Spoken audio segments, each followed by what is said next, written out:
belgisiz kurallangan топ жөнүндө маалыматты бизге чалгынчылар токтоосуз баяндап турган.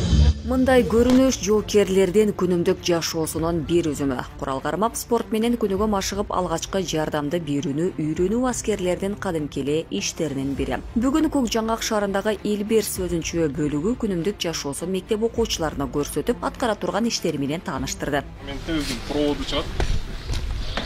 Бүгүнкү ачык эшик күнүнө Созак районунан 5 мектептен жана 4 лицейден окуучулары чакырылган. Иш-чарадан окуучулар аскердик курал-жарактар, формалар, аскерлердин сабак өтүүчү жайы, жатаканасы менен таанышты. Салаттарды көрүп, өзүбүздө башкача болуп кетип атабыз, көрүп, суктанып алар менен ар түрдүү бөлүнүп өткөн, ошолорду билип атабыз.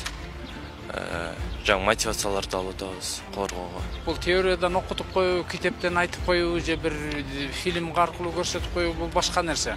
Анан балдар барып, ошол жерде жоокерлердин жашоосу менен түзмө-түз таанышып, алардын колдонгон куралдарын кармап көрүү бул келечекте ошол балдарды мүмкүн келечекте аскер кызматкери болууга же болбосо куралдуу күчтөрдүн катарында кызмат кылууга кызыктыруусун сөзсүз күчөтөт. Муну өткөрүп туруш керек. Иш-чара өсүп келе жаткан муунду мекенге кызмат кылууга, атуулдук парзын аткарууга үндөө. Жоокерлердин жашап, кызмат өтүп жаткан жери менен тааныштыруу болуп саналат.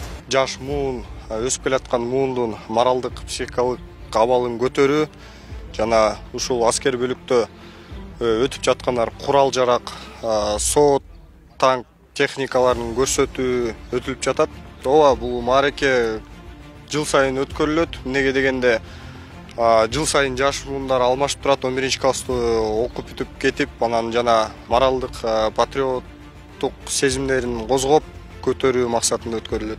Бул иш-чара 23 февраль мекенде коргоочулар күнүнө карата уюштурулган. Эске салсак, аскердик бөлүктөгү ачык эшиктер күнү жылына бир жолу өткөрүлүп, ага жакынкы район шаарлардын окуучулары чакырылат. Кундуз Кенжебаева, Акылай Карабаева, Турсуналы Нуралиев, Регион.